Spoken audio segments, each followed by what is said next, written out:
Gálatas 5, a partir do versículo 13. Está escrito assim: Vós, irmãos, fostes chamados à liberdade. Não useis, porém, a liberdade para dar ocasião à carne, mas servi-vos uns aos outros pelo amor. Toda a lei se cumpre numa só palavra, a saber, amarás ao teu próximo como a ti mesmo. Se vós, porém, vos mordeis e devorais uns aos outros, vede, não vos consumais também uns aos outros. Digo, porém, andai no Espírito, e não satisfazeis a concupiscência da carne. Pois a carne deseja o que é contrário ao Espírito, e o Espírito o que é contrário à carne. E estes opõem-se um ao outro, para que não façais o que quereis. Mas se sois guiados pelo Espírito, não estáis debaixo da lei.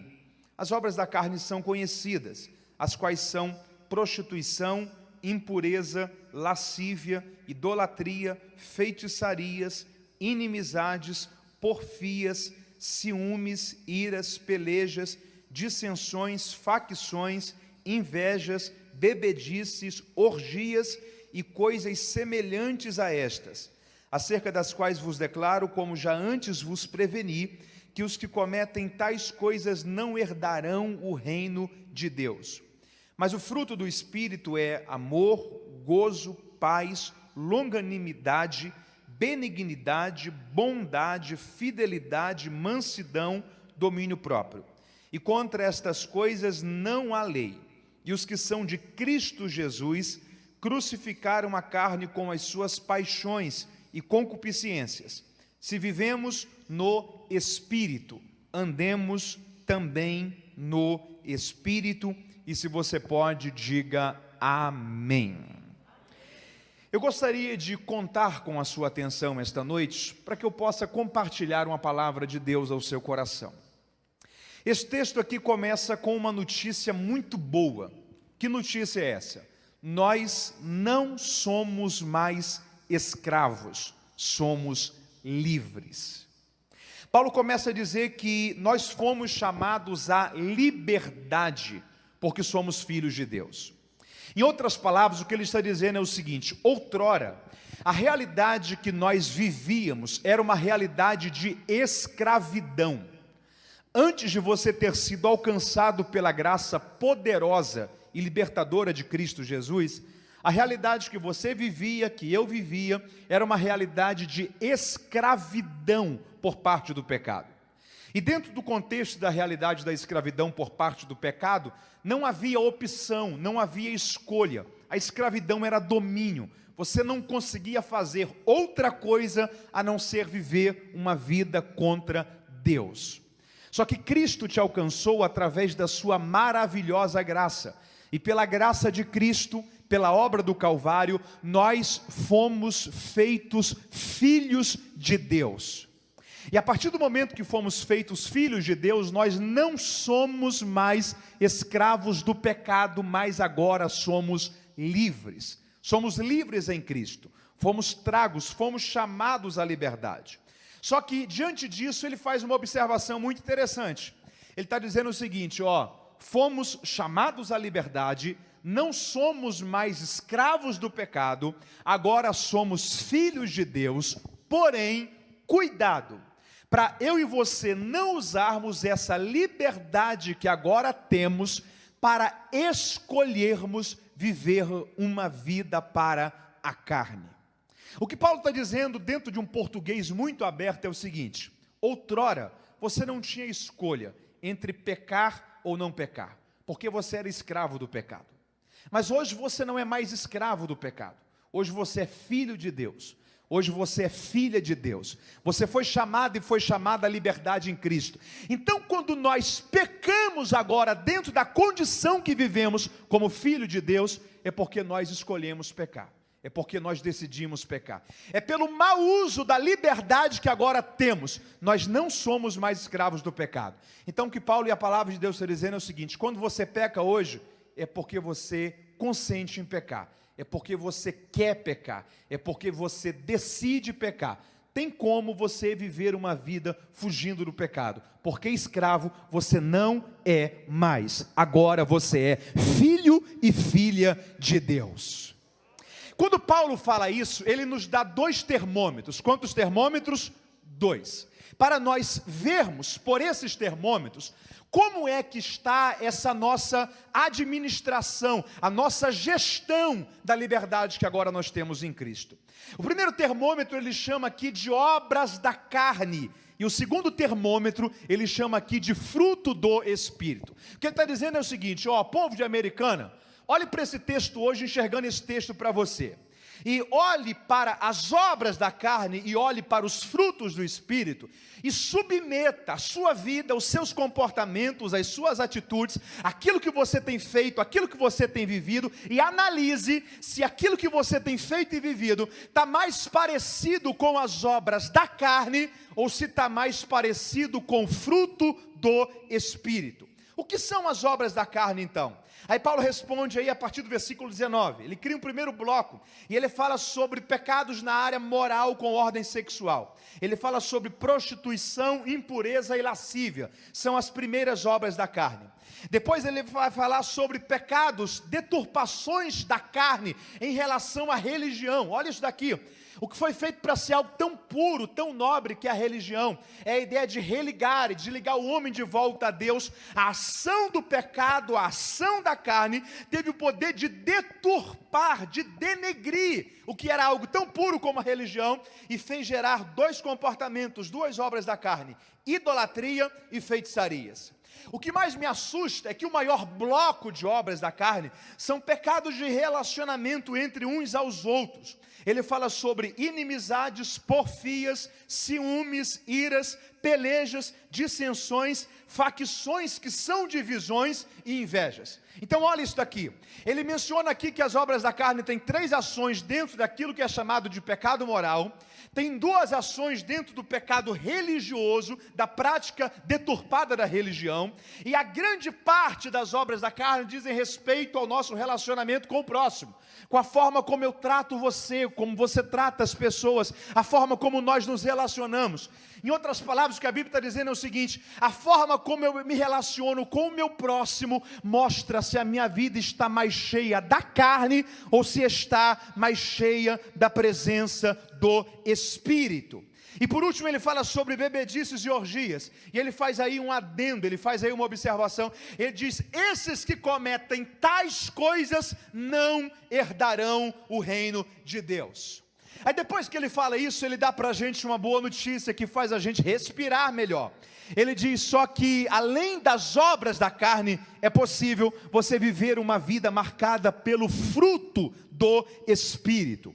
E o que é o fruto do Espírito? Ele diz, o fruto do Espírito é amor, gozo, paz, longanimidade, benignidade, bondade, fidelidade, mansidão e domínio próprio. A primeira característica que ele manifesta aí sobre o fruto do Espírito é amor. Você pode repetir comigo? Diga amor. O termo grego que ele utiliza aqui vem de ágape, é a ideia do amor segundo Deus, é amar como Deus ama, é reproduzir, é manifestar o amor que existe apenas em Deus.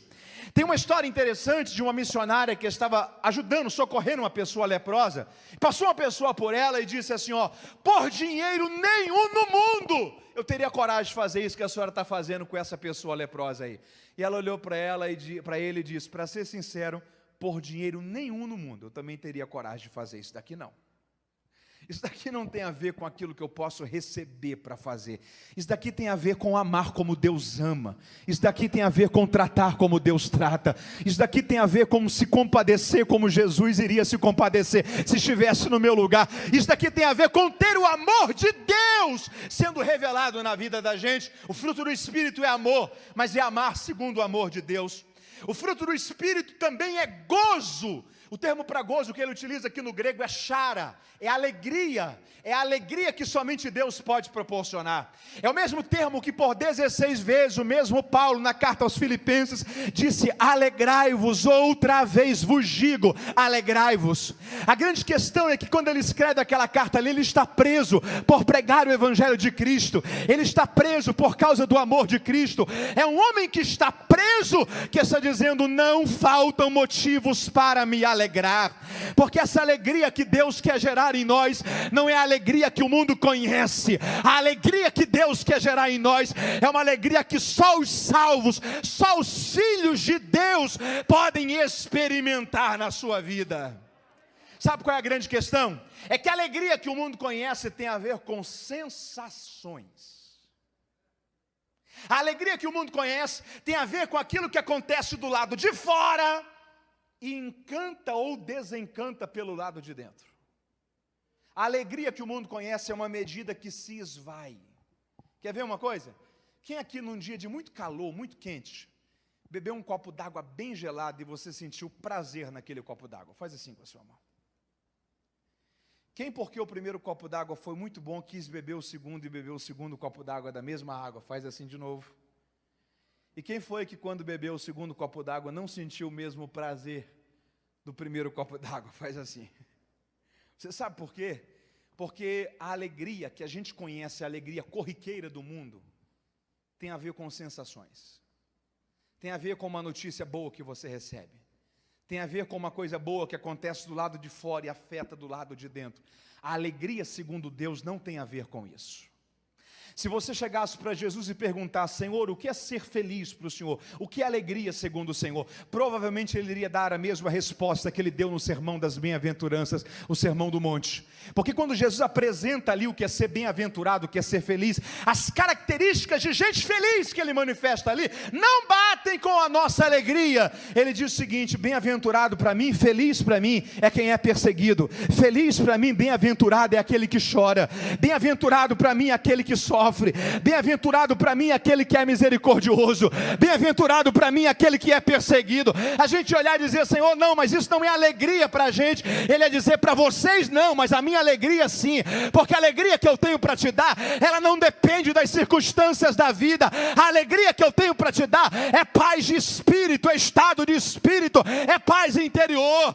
É a alegria que Abacuque sentiu quando ele disse: ainda que a figueira não floresça, que não haja o fruto da vide, que o produto da oliveira minta, que os campos não produzam seus mantimentos e as vacas dos currais sejam arrebatadas, todavia eu me alegrarei no Senhor e exultarei no Deus da minha salvação. Deixa eu liberar algo de Deus diante disso para você esta noite.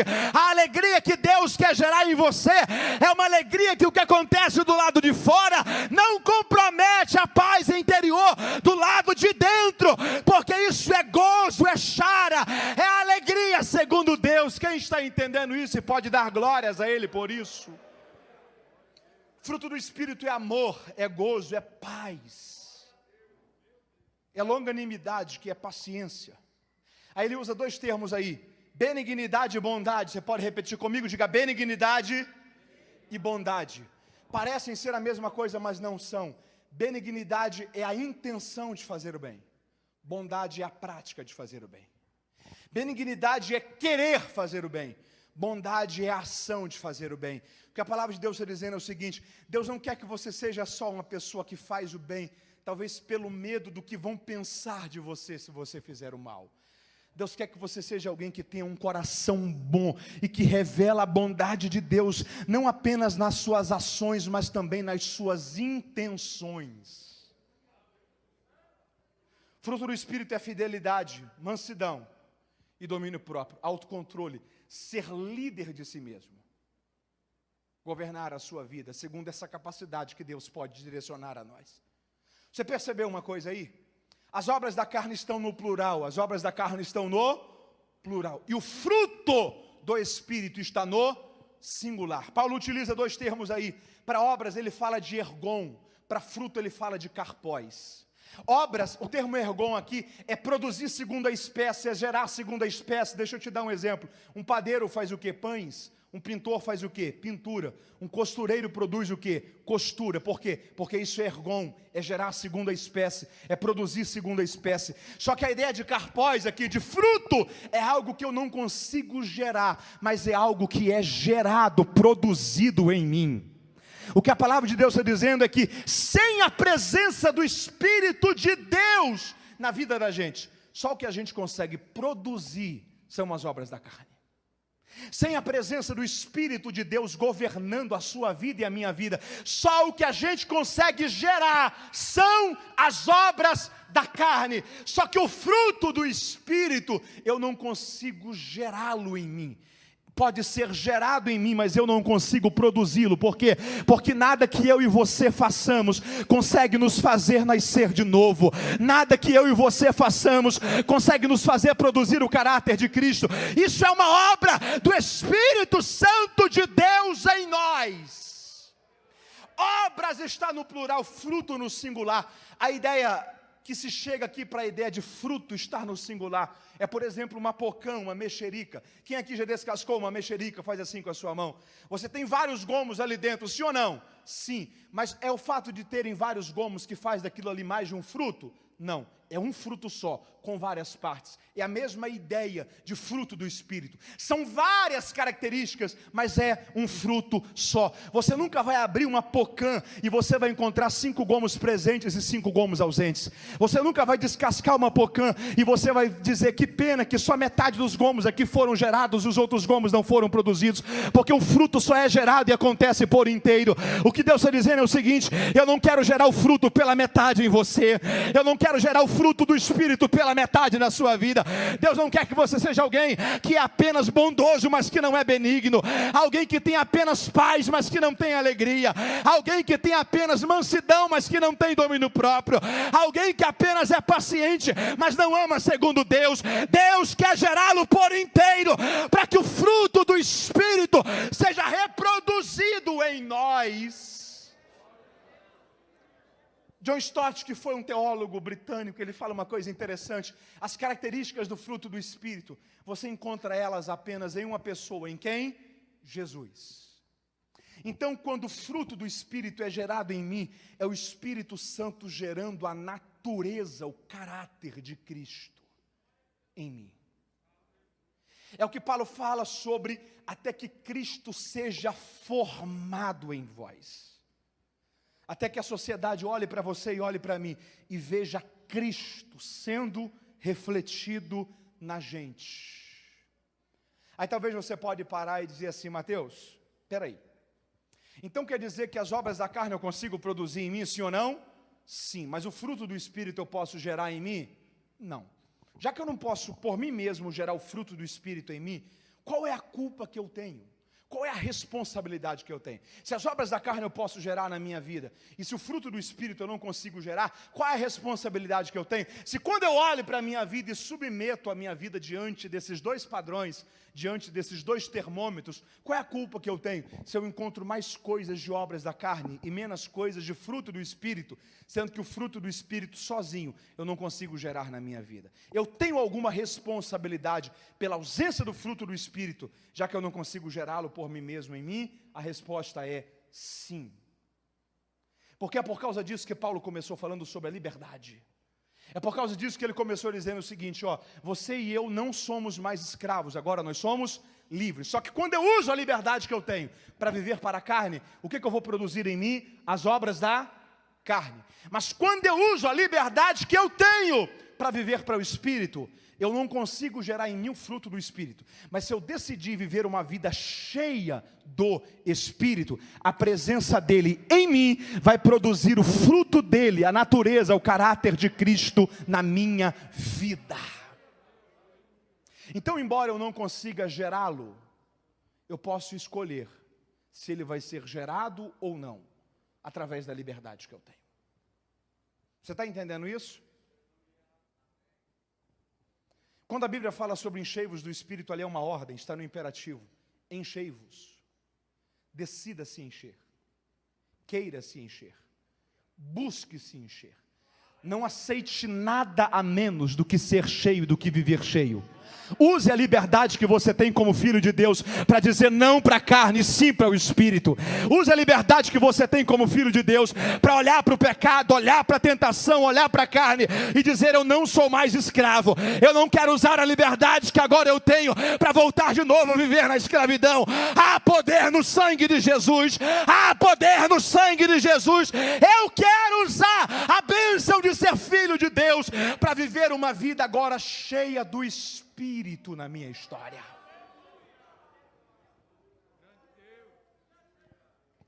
A grande maioria de nós certamente não lembra, ou não até talvez ouviu falar. Mas a geração antiga, com certeza já ouviu falar sobre briga de galo. Lembra da história da briga de galo, da rinha? No Alasca tinha uma coisa interessante. As brigas com animais não eram com galo, eram com cachorros.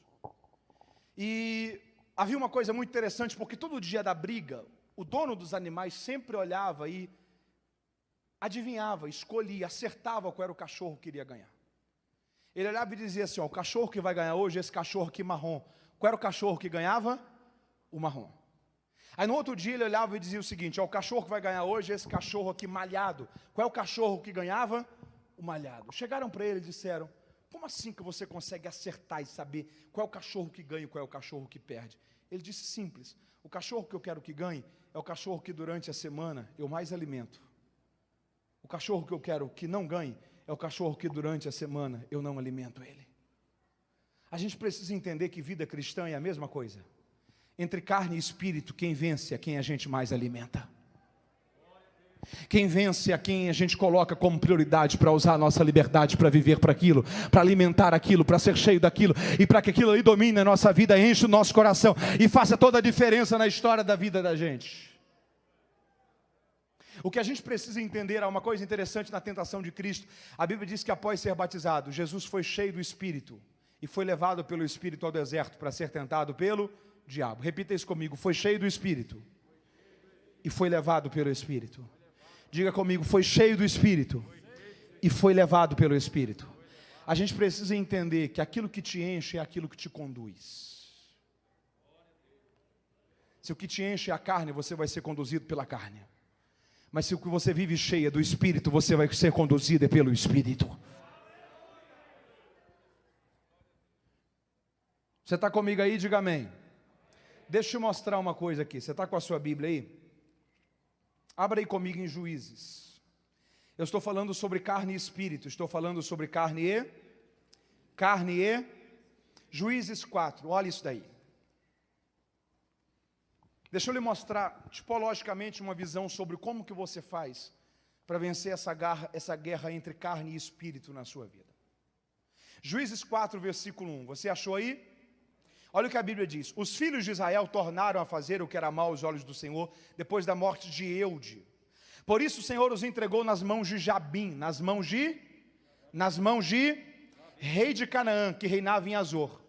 O comandante do seu exército era Sísera. Qual o nome dele? Sísera, que então habitava em Arosete Agoim. Então os filhos de Israel clamaram ao Senhor, porque Jabim tinha 900 carros de ferro, e por 20 anos oprimia duramente os filhos de Israel. Débora, profetisa mulher de Lapidote, julgava Israel nesse tempo. Versículo 14.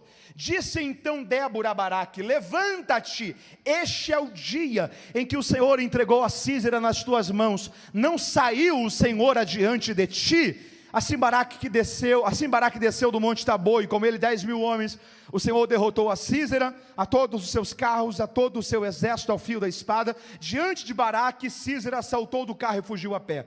Mas Baraque perseguiu os carros e o exército até Arosete Agoim, e todo o exército de Sísera caiu ao fio da espada, até não ficar nenhum sequer. Agora olha o versículo 17. Porém Sísera fugiu a pé para Jael, a tenda de Jael, mulher de Eber-Queneu, porque havia paz entre Jabim, rei de Azor, e a casa de Eber-Queneu.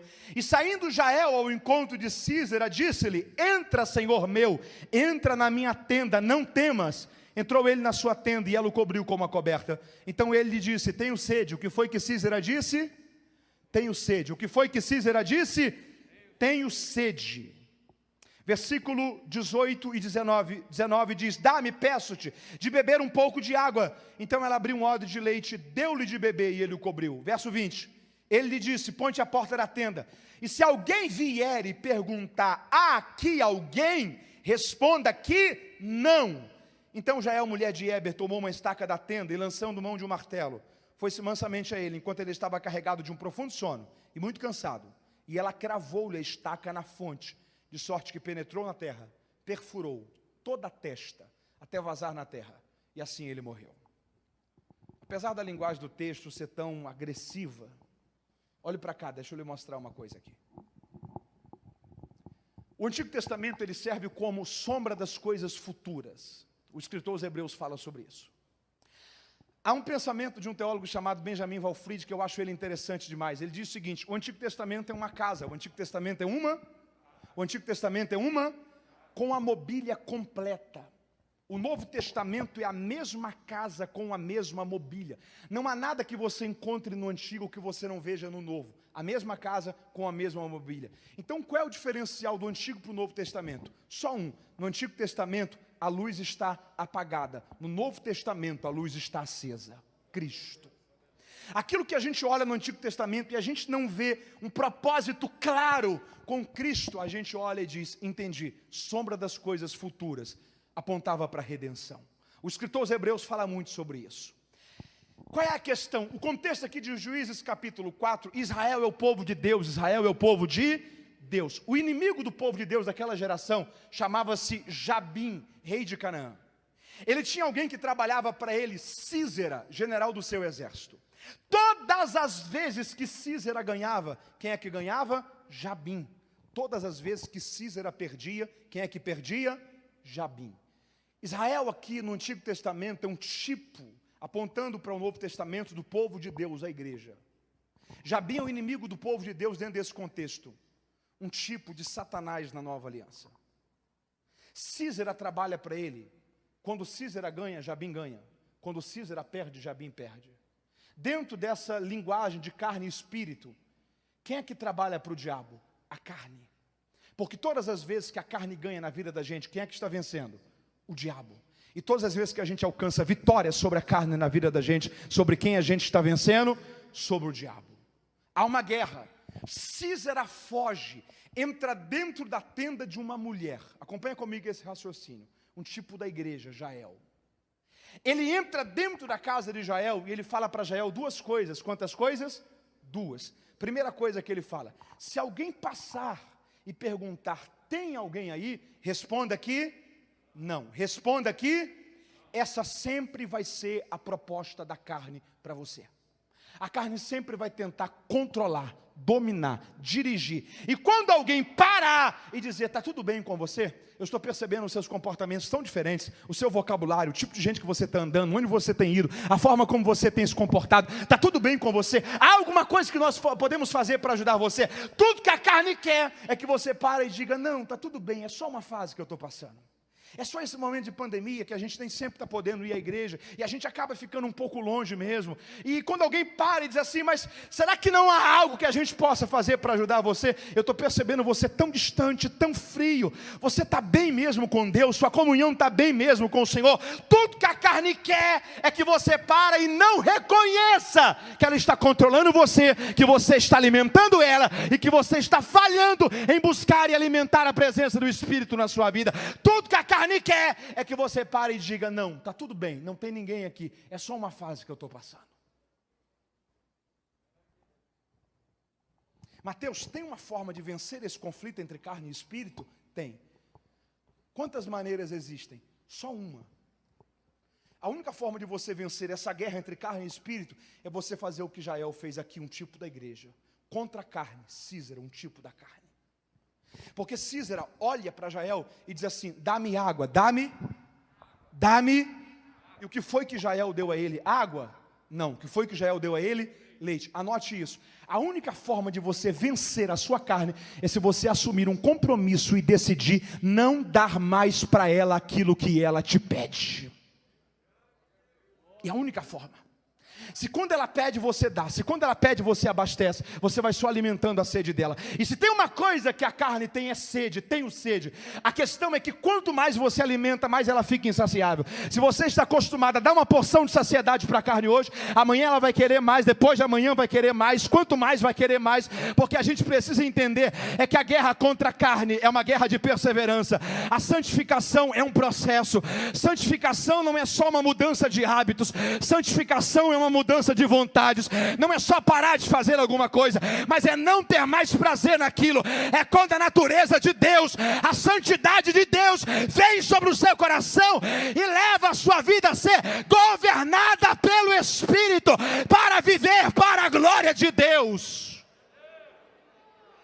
Se ela pede, você abastece. Se ela pede, você alimenta. Se ela pede, você sacia. A carne sempre vai dominar a sua vida. E você nunca vai ver em você fruto do Espírito. Porque enquanto você alimenta a carne, são as obras da carne que, ainda que inevitavelmente, você continua a gerar. Você continua a produzir. E parece que você vai perdendo a guerra. Mateus, o que eu tenho que fazer? Entender uma coisa esta noite. Você não é mais escravo do pecado. Você peca porque você consente em pecar. Você peca porque você escolhe, decide fazer aquilo. Porque você é filho de Deus. Você pode se levantar como autoridade, como filho de Deus que você tem, e dizer: há poder no nome de Jesus. Eu não vou mais alimentar isso.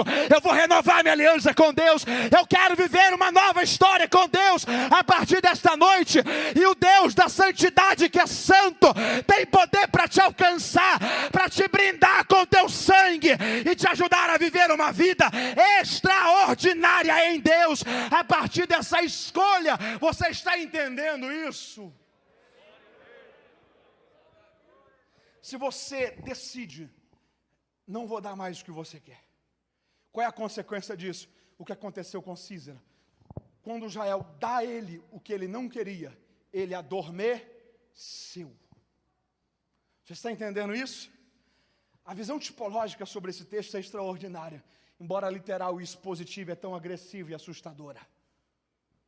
Se você entende isso, você começa a virar esse jogo.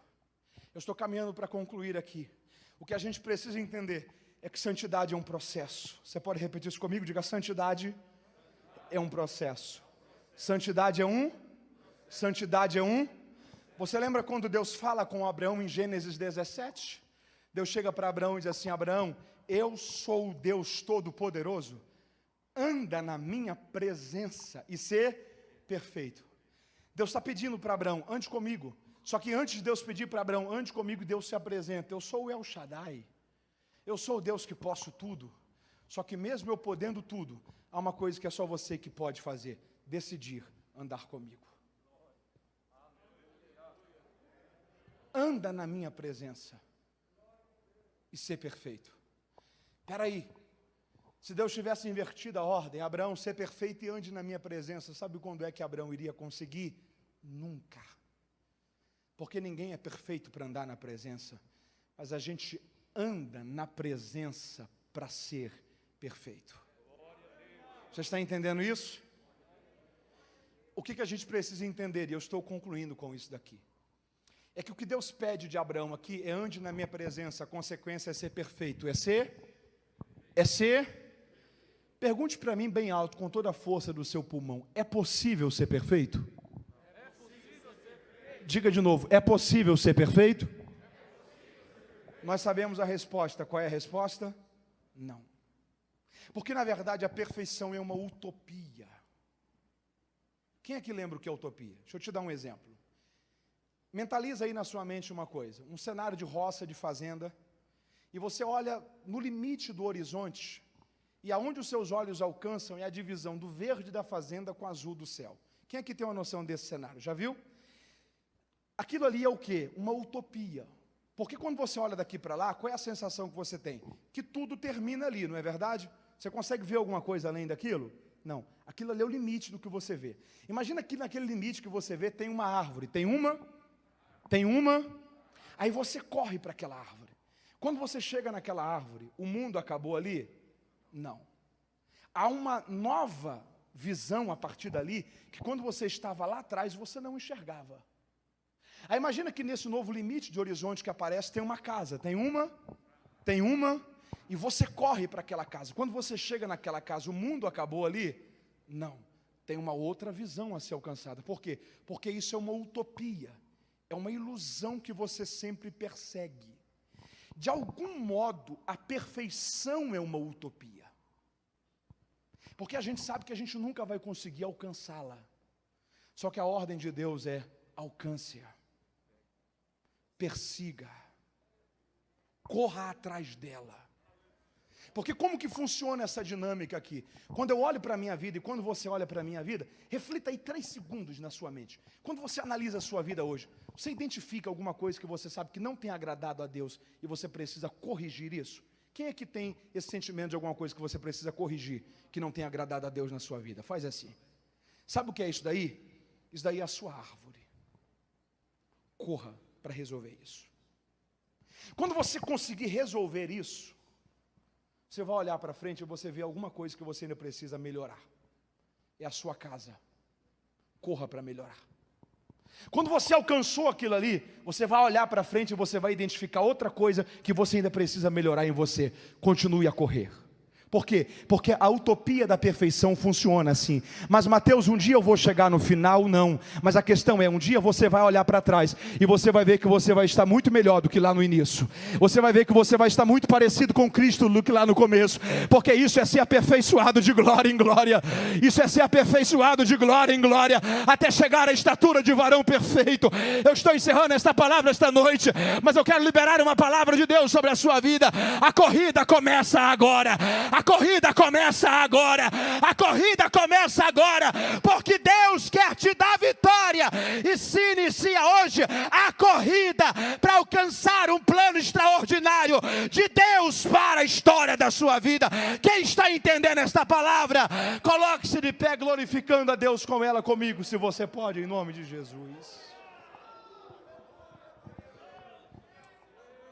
Obras da carne, fruto do Espírito, sempre vão existir. O que vai me fazer vivê-los ou não vivê-los é como eu lido com a liberdade que eu tenho. Se eu uso a liberdade que eu tenho para viver uma vida para a carne, eu estou escolhendo aquilo ali. Eu estou abrindo mão da condição de filho para voltar à condição de escravo. E o que vai acontecer na minha vida são as obras da carne. Mas se eu entendo pela maturidade cristã, a mente de Cristo, o entendimento do que é a cruz, do que é a graça, do que é a condição de filho, do que é a liberdade que eu e você agora temos em Cristo Jesus, eu entendo uma coisa: eu sou livre, mas eu não sou livre para pecar. Eu sou livre, mas eu não quero usar a minha liberdade para viver para a concupiscência da carne. Eu sou livre, mas eu quero usar a minha liberdade para viver uma vida no Espírito. No Espírito. Eu vou conseguir gerar em mim o fruto do Espírito? Nunca. Mas se eu escolho me encher dele, ele gera em mim. Se eu escolho viver para ele, ele gera em mim. Você está entendendo essa palavra? O máximo que eu pude fazer foi isso. O máximo. Eu queria poder chacoalhar você aí e mudar isso na sua vida. Mas eu não posso. Eu sei que isso fez sentido para você. Mas se você entendendo isso, não decide mudar. Você está olhando para Cristo, você está dizendo: foi em vão o Senhor ter ido à cruz por mim. Eu quero usar a minha liberdade para a concupiscência da carne. Eu queria poder chegar e te dar um abraço aí e dizer: vamos viver então uma nova vida a partir de hoje. Eu queria poder fazer isso, mas eu não posso. Eu queria poder, talvez, assumir o seu lugar e dizer: não, a gente vai viver isso daqui a partir de hoje, viu? Todas essas áreas que você tem perdido a guerra no seu coração contra o pecado, todas essas áreas que você sabe que você tem falhado, que estão te distanciando de Deus, te distanciando do propósito, do chamado de Deus para a sua vida. Vamos correr, vamos viver uma vida nova. Eu queria poder fazer isso, mas o máximo que eu pude fazer foi pregar. O máximo. O máximo. Eu quero orar com você agora, porque tem uma parte que é você e Deus. Tem uma parte que é você e a sua vida. Tem uma parte que é você e a sua cruz. Tem uma parte que é você e o seu entendimento e a sua responsabilidade. Tem uma parte que é você. Eu estou com a minha cruz aqui. Tem uma parte que é você pegar a sua e colocar a sua aí.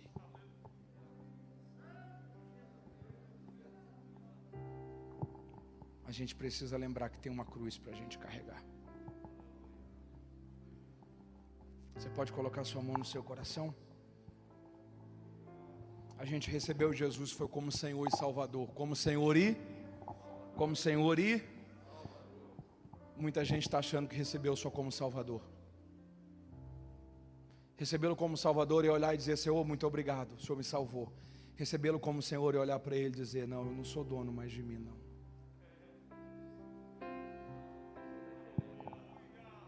Recebê-lo como Salvador é dizer: obrigado por ter ido à cruz e levado a cruz Recebê-lo como Senhor é dizer: ok, o Senhor diz: quem quer vir após mim, tome a sua cruz e siga-me. Ok, eu vou lá. Se você está me assistindo pela internet, eu gostaria que você orasse comigo agora também. Feche seus olhos. Diga comigo: Senhor, eu ouvi a tua palavra. Eu não sou mais escravo do pecado. Eu sou filho de Deus. Eu não quero usar a liberdade que eu tenho para viver para a carne. Eu não quero usar a liberdade que eu tenho para viver para o pecado.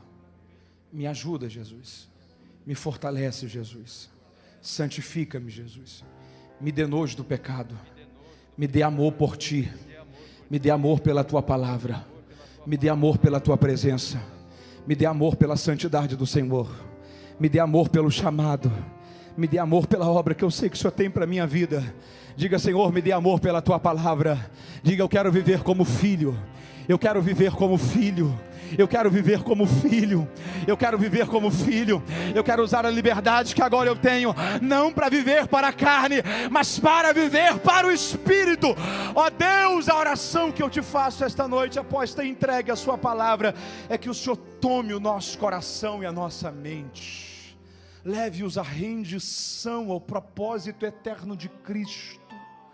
E que toda a ilusão do pecado, Senhor, toda a sedução do mundo, que seja esvaziada dentro desse coração nesta hora, em nome de Jesus. E que haja temor pela sua palavra, que haja temor pela sua palavra, que haja temor pela sua palavra. Ó Deus, aonde a tua palavra entrou, que haja mudança agora, que haja novo nascimento, conversão, transformação. Ó Deus, nós não podemos mudar a nossa vida, mas muda-nos, Senhor, converte-nos a ti, pelo poder e pela ação da sua palavra. É o que nós estamos orando agora, e é o que nós estamos crendo agora. Que o Senhor nos dê força, graça, para materializarmos essa palavra em nossa vida, e para que a gente encontre em nossa vida, não as obras da carne, mas o fruto do Espírito, para que Cristo seja gerado em nós. Em nós e em nós. Eu quero saber onde está a primeira pessoa que quer entregar a sua vida a Jesus nesse culto agora.